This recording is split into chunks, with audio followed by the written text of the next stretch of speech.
паміж бярозаў плачак, гэтым шляхам іду я з ножкаю разбітых дум. Адзін іду, а падганяе тайным жахам прыяцель верны мой, бессмертны сум.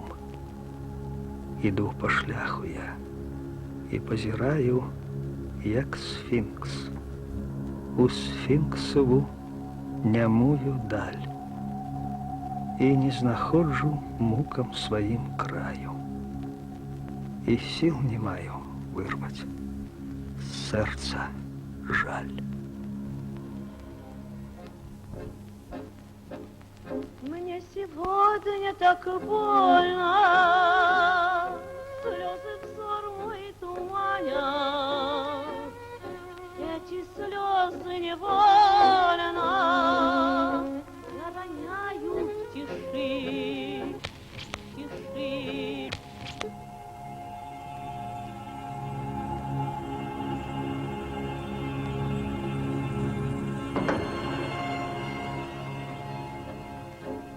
Сегодня так больно, слезы взор мой туманят, эти слезы невольно я роняю в тиши, тиши, тиши, тиши.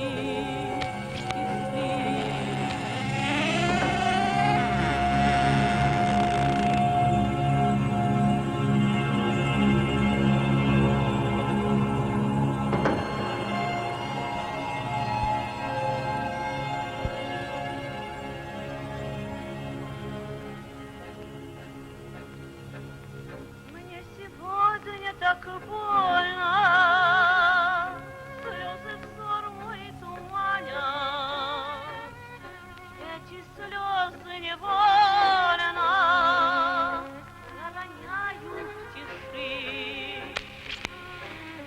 Сердце вдруг встрепенулось,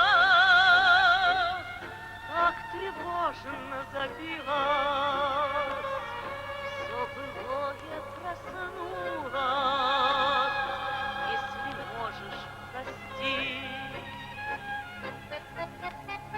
Мой нежный друг часто слезы роняет.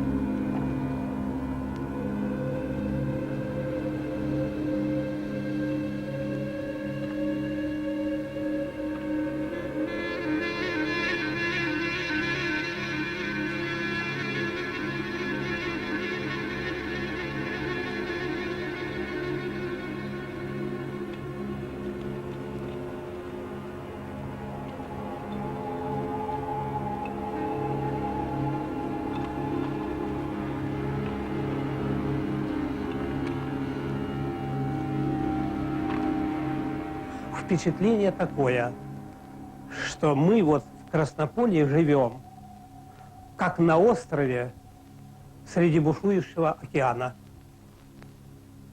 Вот так. Как остров среди вот этого бушующего океана радиационного загрязнения.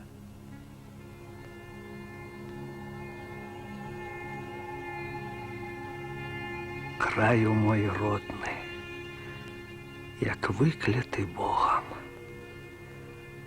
столькі ты зносіш нядолі, хмары, балоты, над збожжам убогім ветер гуляе на волі. Хвалей широкой разлилась, як мора, родны наш край затопила. Браття, ці зможем громадское гора? Браття, ці хваці нам силы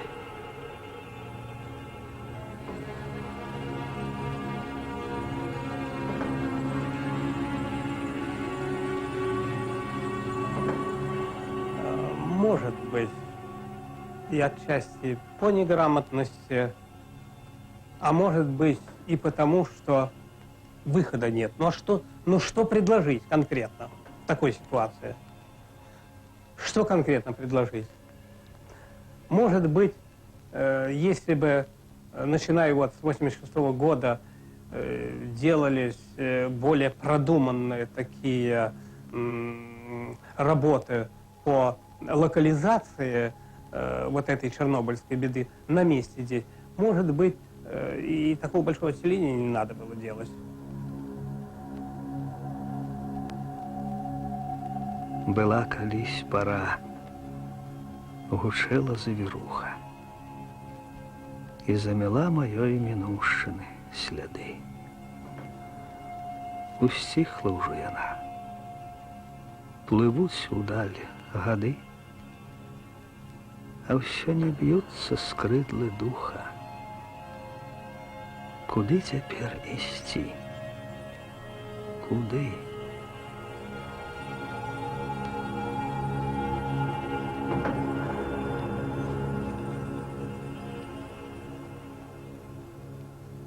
Страх был великий.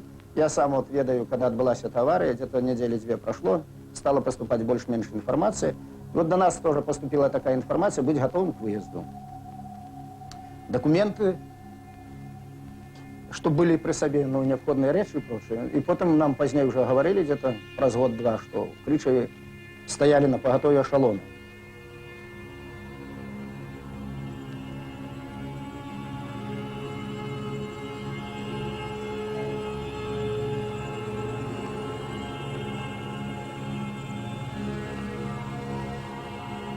Тогда было у каждой деревни жили люди и держали по туману коров. А теперь же их нема. Если на деревне остались такие пенсионеры, так это не то, что тогда было. Тогда людей жило у нас в районе много, и коров держали много.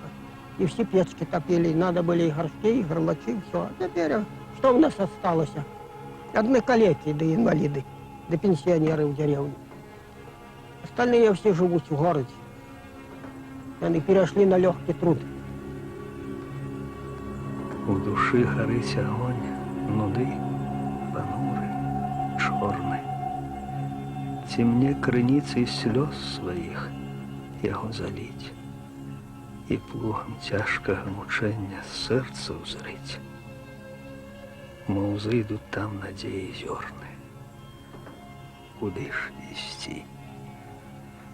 І що робить?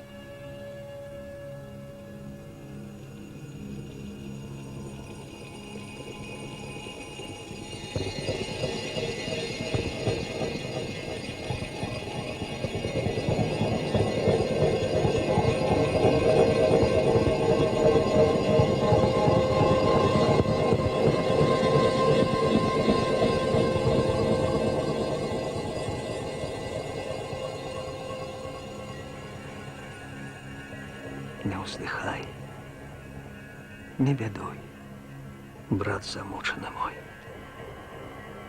І життя не кляни, не кляни. Дому песню запей, стань отважной ступой. Еще раз не засни, не засни. Хоть за хмарою хмара плыве чародой, сильней хмар — это солнце, огни. И ты, брат, не бедуй, рвися к солнцу душой. Еще раз не засни, не засни. У меня есть племянница у Ялте. Я приехал отсюда, привез грибов. Ну, крошку сала, там, что можно было, привез. Я говорю, Нина, у нас же радиация. А что у нас у Черном море? Кто ходят? Кто ходят? Я, и на что, у дуршлаг под этой, перемыла те грибы, а там же цибуля красная, такая солодкая, сочная, и все.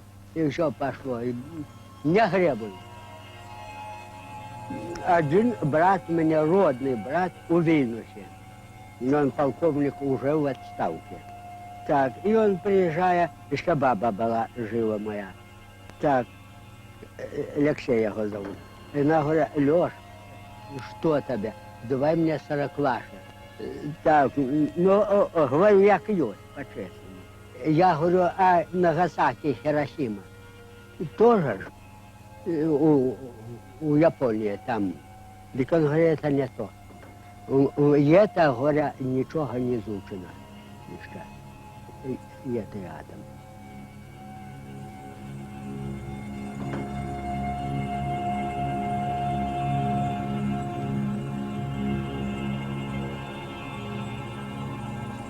Вы думаете, легко тут жить? Да нехай оно провалится.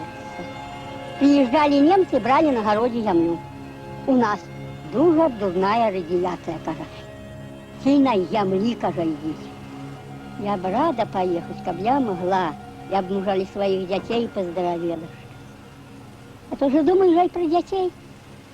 Як я там, як что. Теперь же, может, зимой приедет, что я говорю, каникулы будут. Вот я. И живем. Ну, слава Богу за все. Слава Богу. С одним Господом Богом на всем врагове. Больше ничего.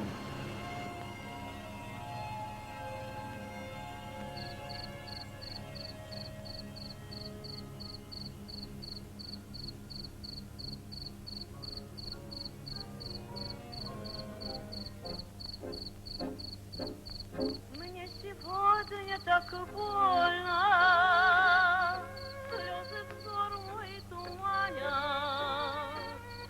Эти слезы невольно я роняю в тиши. Сердце вдруг встрепенуло, так тревожно забилось. Все былое проснулось, если можешь простить. Мой нежный друг, часто слезы роняю.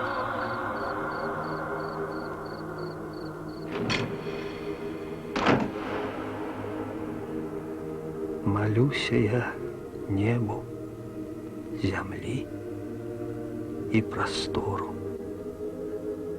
могутному Богу, всесвету молюся,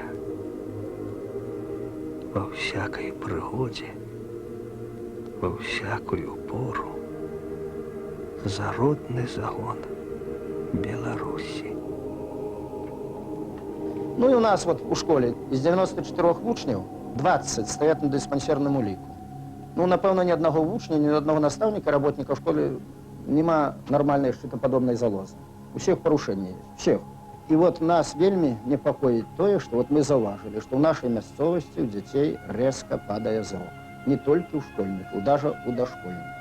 І, напевно, це от виники цього Чорнобиля. Справа у тим, що от діти не повинні працювати на сільгазроботах, особливо на зернотаках, тому що там пиль, тому що зерня поступає із більш-менш чистих полів і більш радіоактивних.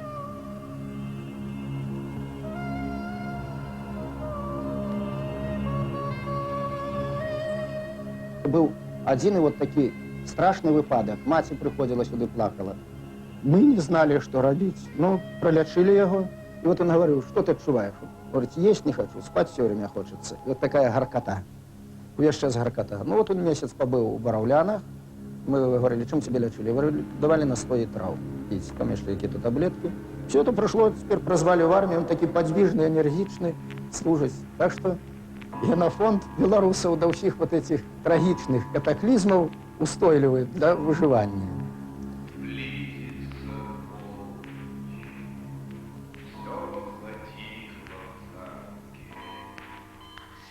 Король, спят принцы и принцессы, спят придворные.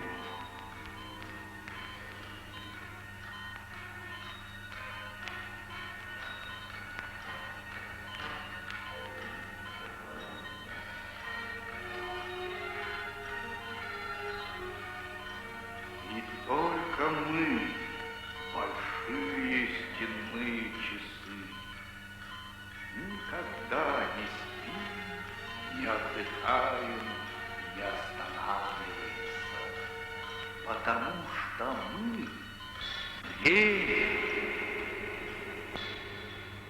После вот чернобыльской вот этой беды, мне кажется, даже ритм жизни у нас не тот пошел. Вы знаете, психологически народ подавлен был. Прошел какой-то период времени, пока еще начали отселение делать. Ведь фактически отселение началось массово так в 90-е годы только. Спустя где-то 5-7 лет. А вот эти первые годы люди были в неведении. И, безусловно, это была трагедия.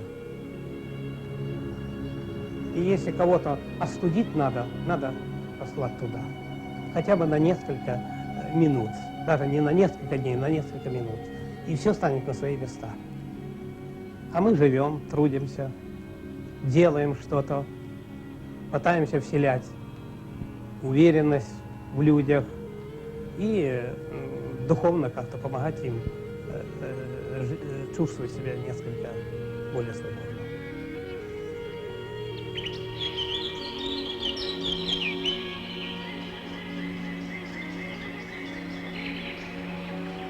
Чуєш гул? Это сумны, маркотны лясун пачынае няголасна граць. Под руками яго, разважаючы сум, быццам тысячи крепко нацягнутых струн, тонкоствольныя сосны звеняць. І ці трэба казаць, чаму сціхла рака, не шасцяць у палёх каласы, і аб чым шапаціць галасок ветерка, што зіяе дрыжыць на лісцёх лазняка. Кроплі слёз ці халоднай расы,